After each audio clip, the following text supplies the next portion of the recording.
Kita semua pasti setuju kalau dalam kehidupan kita yang bisa dikatakan pendek ini, kita ingin kebahagiaan. Salah satu cara untuk mendapatkan kebahagiaan tersebut adalah dengan bersenang-senang. Dan untuk bersenang-senang banyak sekali caranya. Dari hal yang simpel seperti mengobrol dengan teman kita, jalan di pagi hari, main game yang kita senangi, sampai hal yang absurd seperti makan bubur dengan sumpit, menggambar 100 lingkaran dalam satu kertas, dan lain sebagainya. Jika kita melakukannya dengan suka hati, maka itu dapat dikatakan dengan bersenang-senang. Namun, seringkali bersenang-senang ini dikonotasikan dengan hal-hal yang negatif, seperti tidak berguna, cuma ngabisin waktu doang, bahkan tidak ada manfaatnya sama sekali gitu. Lalu, apakah hal tersebut benar? Apakah jika kita bersenang-senang, maka kita akan cenderung tidak produktif dalam hidup kita, dan kita tidak akan berkembang dari hal yang kita lakukan tersebut? Kalau begitu, mari kita membahas pertanyaan dan pernyataan tersebut dengan melihat gaya hidup dan sudut pandang dari ace burung hantu favorit kita, Bokuto Kotaro, dan bagaimana caranya ia dapat mencapai puncaknya.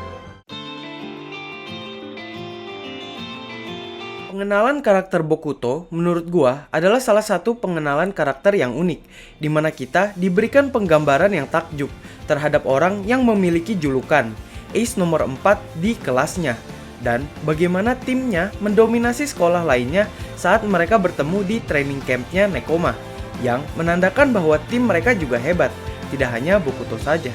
Namun, anehnya, ketika kita benar-benar diberi lihat secara penuh bagaimana Bokuto bertindak saat melawan Karasuno, kita seakan-akan kecewa.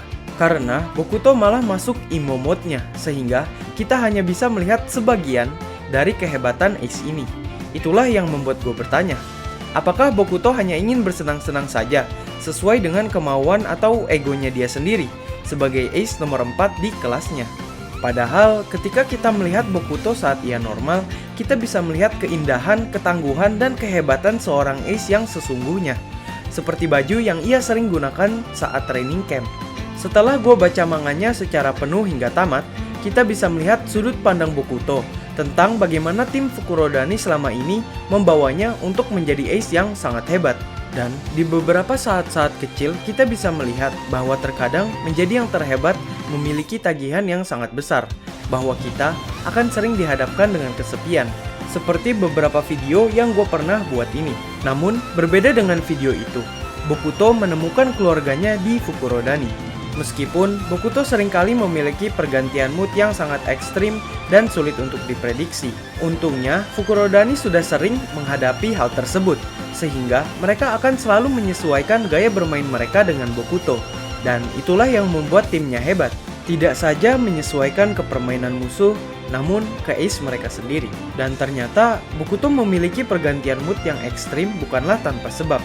Ternyata ada alasan yang mendalam dari sudut pandangnya Bokuto itu sendiri. Ternyata ia merasa bahwa kekeluargaan di tim mereka sudahlah sangat erat, sehingga Bokuto merasa bahwa ia bisa menjadi dirinya sendiri apa adanya. Karena kalau dipikir-pikir, kapan lagi Bokuto bisa menjadi dirinya sendiri tanpa konsekuensi? Kita tidak diberi lihat masa SMP-nya Bokuto, tapi kita tahu sebuah fakta bahwa Bokuto sangat sekali suka dengan voli semenjak SMP. Namun, kita tidak bisa merasakan kekeluargaan yang sama pada tim SMP-nya Bokuto. Sehingga, Bokuto merasa bahwa Fukurodani adalah tempat di mana ia bisa menjadi dirinya sendiri, tanpa mengorbankan pertandingan-pertandingannya. Sayangnya, hal tersebut baru dipertunjukkan di manganya saja, dan kita harus menunggu movie-nya. Bahkan belum tentu bagian Bokuto ini akan dipertunjukkan dengan baik, dikarenakan durasinya yang dibilang cukup pendek untuk membahas 100 lebih chapter. Sehingga gue menyarankan kalian untuk membaca manganya saja, atau kalian baca manganya setelah menonton movie tersebut.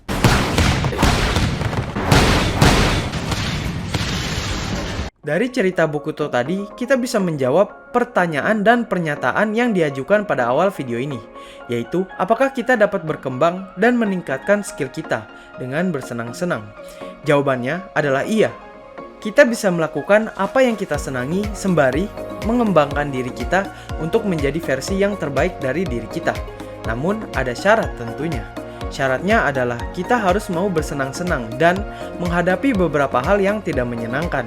Seperti karakter Bokuto yang tetap melakukan berbagai latihan yang bisa dianggap membosankan dibandingkan tujuan utamanya sebagai ace, yaitu melakukan spike yang efisien dan menyetak sebanyak-banyaknya poin. Sehingga kita juga perlu sanggup melakukan hal-hal yang kita anggap membosankan dalam jangka waktu yang pendek, namun nantinya akan menghasilkan buah yang sangat manis untuk kedepannya. Selain itu, kita juga perlu memperhatikan lingkungan sekitar kita. Apakah kita memiliki lingkungan yang memperbolehkan kita untuk bersenang-senang, atau kita harus serius dalam lingkungan itu?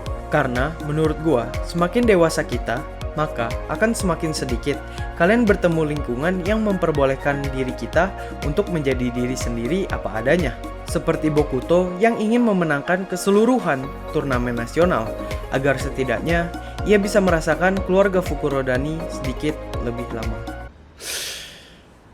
やっぱもっとみんなとやりたかったな。僕とさん死にませんよね。あ、俺は130歳まで生きる。まだ先は長いですよ。うん。全部勝つ。 Jadi, begitulah kisah dan analisis seorang ace yang normal. Ia mengaku bahwa dia merupakan ace yang normal ketika ia mencapai karir profesionalnya.